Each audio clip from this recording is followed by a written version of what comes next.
You believe you are the most advanced human who has ever lived. I very much am. You are also the human most likely to be killed by a plant. Cow. Drop you into a Paleolithic valley right now. No phone, no faucet, no emergency granola bar zipped into your jacket, and somewhere between the cold dew soaking through your one set of clothes and the large, unseen thing breathing in the brush, a quiet and humbling fact arrives. 30,000 years of progress produced a creature that cannot locate drinking water without a search bar. Here's the part nobody tells you about the people you'd be replacing. They were not miserable. We picture the Stone Age as one long groan of mud, blood, and starvation. A Hobbesian highlight reel of lives that were nasty, brutish, and short. But in 1966, at a Chicago symposium called Man the Hunter, the anthropologist Marshall Sahlins stood up and called hunter-gatherers the original affluent society. His evidence, drawn partly from Richard Lee's fieldwork with the Kung of southern Africa, was almost insulting in its simplicity. They worked roughly 3 to 5 hours a day.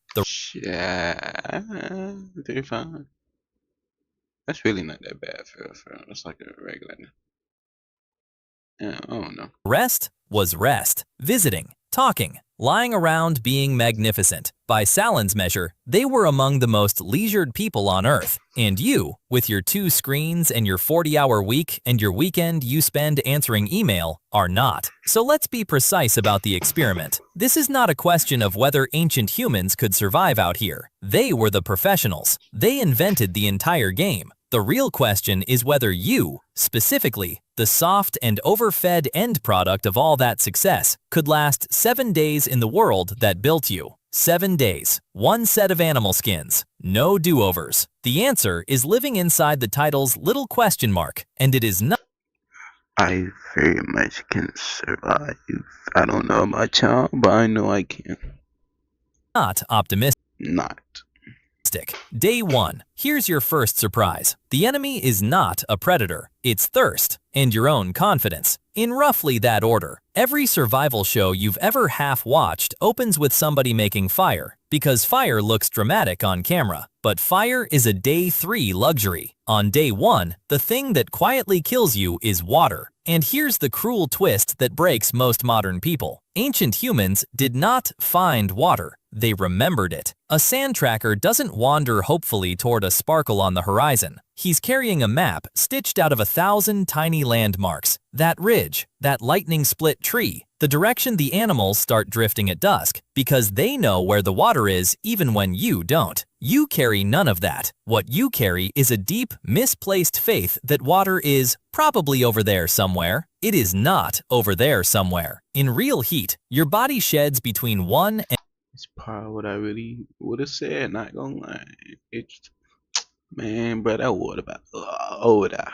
Walking about 15 miles, still ain't find, still ain't find the water. I can't talk. 1.5 liters of sweat every hour, and your thinking starts to wobble after losing as little as 1 to 2% of your body weight, which is well before you even register being seriously thirsty. So within about 4 hours of confident marching in what you're sure is a straight line, your mouth turns to paper, your skull begins to throb, and the gorgeous open landscape that felt like freedom an hour ago now looks suspiciously identical in all directions. You are not exploring. You are doing laps. Then there's the silence, which is its own slow ambush. Modern ears are bathed in a permanent electrical hum. Traffic, refrigerators, the air conditioning, the dishwasher you stopped consciously hearing a decade ago. Strip all of it away, and the quiet does not feel like a spa. It feels like being stalked. People placed in fully soundproofed rooms start hearing their own heartbeat, then their own blood, and many can't stand it for even an hour. Out here, that ringing nothing is exactly what your brain has decided is a threat. And while you're busy being unnerved by it, you've done nothing useful about water. If something in this story has caught hold of you so far, this is the moment to mark the trail. The way a tracker leaves a small sign for whoever's coming behind him. Tap the like button. It's the same. Yeah, okay. Yeah. Tick turns around and looks at you. Days 3 and 4 are the calorie reckoning, and this is where something genuinely strange about your own body comes into focus. In 2004, in the journal Nature, Dennis Bramble and Daniel Lieberman published a paper arguing that the genus Homo was forged, around 2 million years ago, into an endurance machine, not a sprinter. You lose the sprint to almost every animal here, including some you'd find embarrassing. But you are a long-distance, heat-shedding, prey-following engine, the springy Achilles tendon, the arch of your foot that stores and returns energy like a slingshot, the enormous gluteus maximus that exists, in large part, to stop you. Go back. Slingshot, the enormous. That boy thicker than a snicker.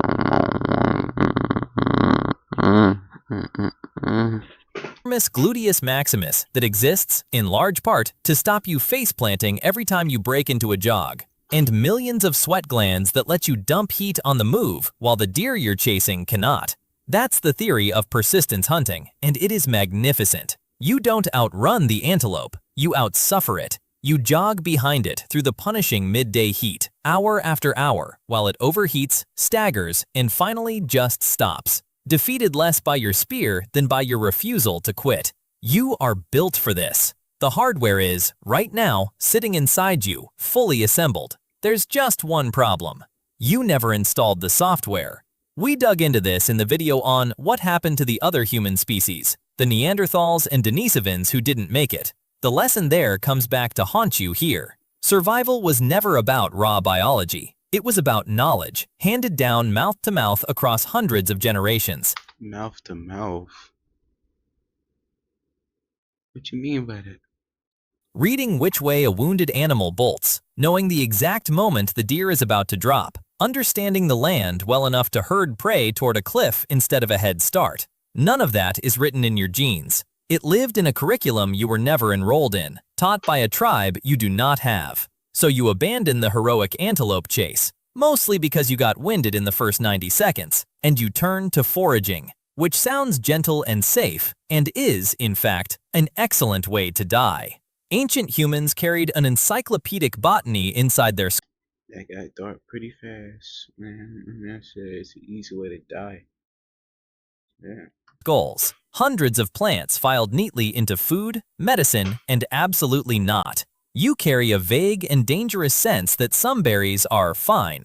Take the wild carrot, perfectly edible. Its near identical twin is poison hemlock, and the entire difference between dinner and a cooling corpse is whether the stem has faint purple blotches and a few hairs. Get it wrong, and you've sampled the very plant that executed Socrates, who at least drank it on purpose as a philosopher. You'd be doing it over an afternoon snack. And the tells that save you, the faint blotch, the smell that's almost but not quite carrot, the hairs on one stem and not the other, are exactly the things nobody can teach you in a panicked afternoon. A San child absorbs hundreds of these life-or-death distinctions before adolescence, the way you absorbed brand logos and song lyrics. You'd be starting at zero, with the difficulty set to lethal. Bad shit. And no checkpoint to respawn from. Now, before you decide our ancestors were invincible forest gods, meet Ötzi. In 1991, hikers in the Ötztal Alps found a body melting out of a glacier. He turned out to be about 5,300 years old, and he was no soft modern tourist. He was a competent, equipped Copper Age man, wearing a coat stitched from sheep and goat hide, carrying a copper-bladed axe, a flint dagger, and even a little medicine kit of birch fungus.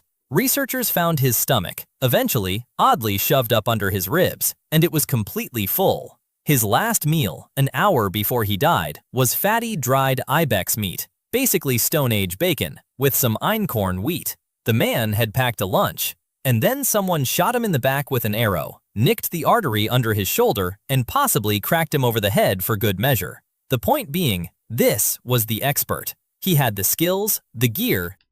It was have to kill that man. I mean, I'm assuming they did. Rest in peace, him, man. The snacks, the experience. And his week still ended very, very badly. So how do you, the person who lost a fight to a vegetable on day 3, rate your chances? Which brings us to day 5, the day the whole brave solo fantasy quietly collapses, because every hardship so far assumed you were doing this alone, and no ancient human ever did. That's the secret the survival shows hide for the drama. A single human on the Paleolithic landscape is not a rugged lone hero. He's a math problem that refuses to balance. The calories you burn hunting and foraging by yourself will, over enough days, outrun the calories you manage to bring home. Alone, you are quietly running a deficit straight down toward zero, and your body has no real backup reserve for water the way it stockpiles fat for famine. A band changes the entire equation. Some hunt while others gather. Someone minds the children. Someone tends the I would do everything except be around the kids. Not gonna lie. And it's not like I don't like kids. I just don't like watching kids. You feel me? fire, and someone, usually the oldest person nobody listens to until the drought, holds the irreplaceable memory of where water still runs in the dry year. Even fire, the thing you are by now absolutely desperate for, was rarely struck fresh by a lone, shaking, exhausted person grinding 2 sticks with the last of their strength. It was carried, guarded. A living coal kept breathing and passed from one hearth to the next, one fire lighting the next fire lighting yours. Survival was a group project with a very long deadline, and you showed up to the group project with no group. The people who lasted out here lasted precisely because they belonged to something that kept coming back. We lasted as a community.